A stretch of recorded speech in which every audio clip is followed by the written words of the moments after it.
All right, welcome to Tuesday's Tools on Purpose at the Business on Purpose podcast. Tuesdays are all about equipping you with the tools that you need to run your business with intention and purpose. Our mission here at Business on Purpose is to liberate business owners from chaos so they can make time for what matters most. My name is Patrice Miles, and I'm one of the coaches on the team here. Every Tuesday, we dive into the world of tools because in a world where your time is your most precious asset, finding the right tools to streamline your operations and elevate your business can really make all the difference. So in each episode, we always bring you interviews with experts. We share success stories. We provide step-by-step guides to empower you on your business journey. But remember, guys, it's not just about having the right tools. It's about using them with intention to create a business that's meaningful and fulfilling. Now, I'm really excited about today's topic because it's all about marketing strategies. I continue to watch and hear from business owners who just want to do more with social media. They want to get more leads. They want to build out their referral program or make that website better. There are so many rabbit holes that you can go down with marketing. So where do you begin? Well, I'm excited to have today's guest, Trevor Covington, who just happens to be my husband, but he's also one of the senior marketing managers for LBMC, which is one of the largest CPA firms in Kentucky. So Trevor, welcome, and just tell us a little bit about yourself. Good morning, Patrice. Yeah, thank you so much for having me. I'm pleased to be here. So a little bit about my background. I have been in marketing for a little over 20 years. I started out in product and retail and then moved into sort of professional services and service marketing for probably the last 15 of it. Variety of industries from insurance to personal finance and now for accounting firms. So pretty good amount of experience in this industry, I guess. Exactly. And that's why I have you on today. So Trevor, tell me, what is a marketing strategy and why should a business owner have one? Yeah, so at its simplest form, it is basically a document. Your plan is a document that outlines your company's strategy. You would want to put things down on paper, whether that's actually on paper or in Word or some other tool.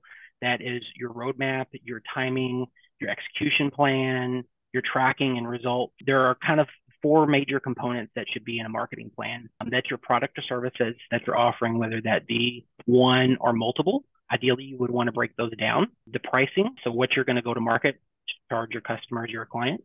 Placement, so where you're going to offer those products or services, where people would see them. And then the promotion, and that's how you're going to get that information out there, what that looks like. And it doesn't, in the beginning, it doesn't have to be very complicated. You just want to put that information down on paper so that you have somewhere to start building that plan. Yeah, that sounds fantastic. So tell me, Trevor, what does your marketing plan look like?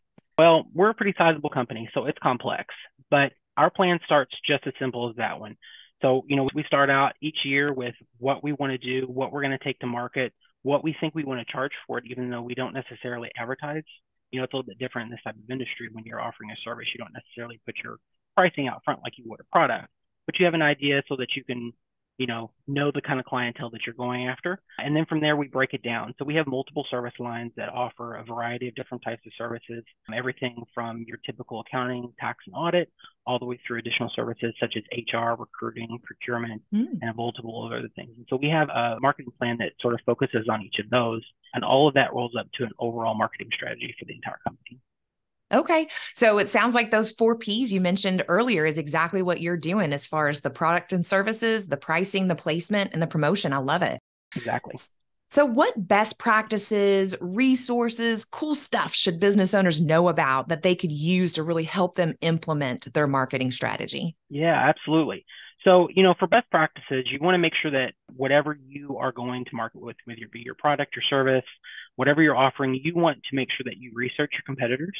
You want to understand what the whole field looks like. Who is your competitor? What are they good at? What are they not good at? What do they charge if you can find out? As much as you can identify and build your plan out, the better it's going to be for you when you're taking something to market. You want to be as objective as possible. So it's okay that sometimes your competitors do something better than you do, or that they do something for cheaper. That's okay. You want to identify that because that will help you overcome objectives with your clients later on.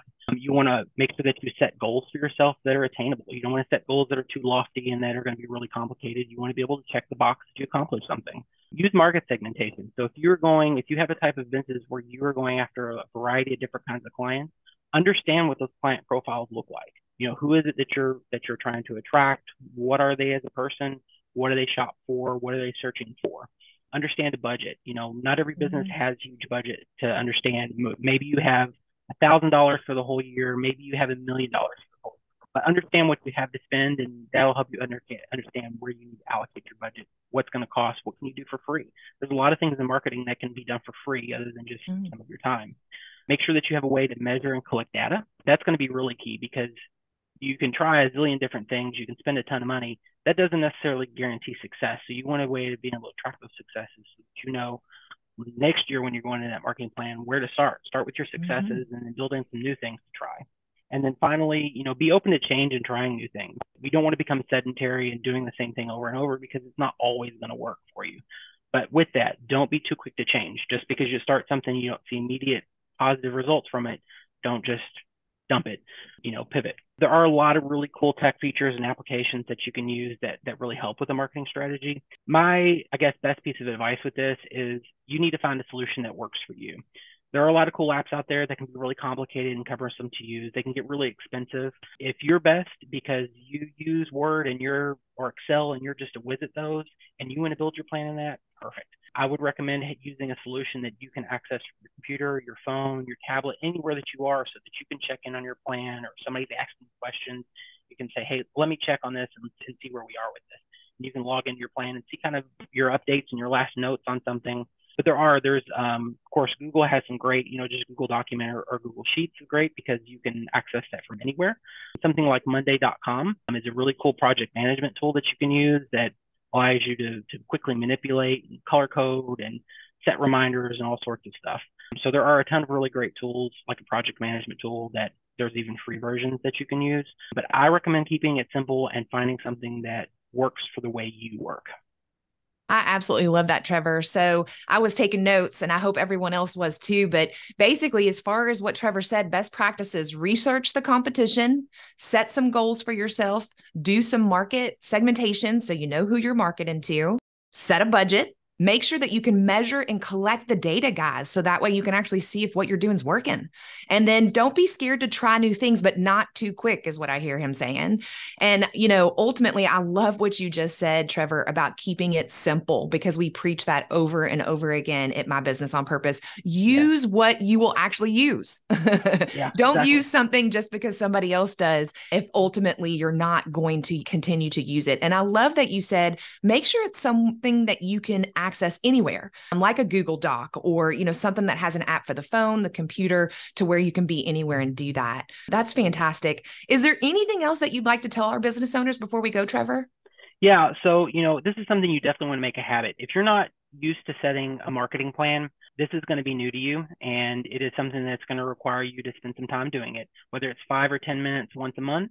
Ideally, you should really check in on your marketing plan once a week. If you can only get to it once a month, that's okay. Build up, spend a little bit of time here and there. Talk about it. Talk about it with your networks, with your communities, with your employees. Make it a part of employee and staff meetings that you're talking about what your marketing strategy is.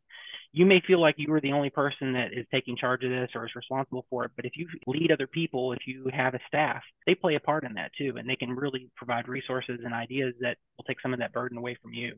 Beyond the plan, I always advocate to use a CRM at some point. You may not be big enough for that yet, and that's okay, but a CRM will kind of pull all of your social, your email, and it'll give you a lot of analytics that will help you build out that marketing plan and understand where your real successes are. I think my one biggest piece of advice, if you hear only this today, is start today. So if you don't have a marketing plan for 2024, put something down right now. If you just spend 5 or 10 minutes just outlining a few ideas, you don't have to have a budget. If you don't have any money to spend on marketing, chances are you are spending money on marketing. You're just not thinking about it as marketing. But start today and get something out on paper, and just start making a habit that you check in periodically, update it, make notes. If, whatever that plan is, stick to the plan as best you can. If you need to deviate, then update your plan. And don't be afraid to say no. There's a lot of different people pining for those marketing dollars and your efforts. And it's okay to say, I'm sorry, that's just not a part of my marketing plan this year. I can't spend any money on that. That's okay. But if it's something you really think is of value, then update your plan to include that so that you can track those successes. Yeah, this is fantastic, Trevor. So you guys heard him. He said you should be evaluating every week your marketing plan. Bring it up in team meetings. I love that. And then delegate. So I hear time block, time block, and then bring it up in your team meetings and delegate. He also mentioned, a CRM that can bring in some of those analytics at some point, but I love it. The number one thing he says to do, guys, is to start today. And I can't agree more. Trevor, thanks so much for joining us today. That is a wrap for Tuesday's Tools on Purpose. Enjoy your all's new tool to help you manage your marketing. But remember, guys, every small action can lead to big results. What action are you going to take today in regards to a marketing strategy? Write it down and then go and implement it. For those of you that are just tired of living in chaos and you're eager for more knowledge, or you're just interested in advancing your business journey through coaching, please feel free to reach out to me. My email address, Kevin will put it up, but it's patrice@mybusinessonpurpose.com. Again, that's patrice@mybusinessonpurpose.com. I would love to connect with you, learn more about your business. We also have our Healthy Business Owner Assessment that, again, Kevin's going to put up for you. If you are brave enough to take it, scan the QR code or click on the link and find out how healthy your business really is. I'll give you a hint. A 0 score is not good, guys, but a 40 is a perfect score. So if you're brave enough, go ahead and do that now. Otherwise, I will see you guys next Tuesday.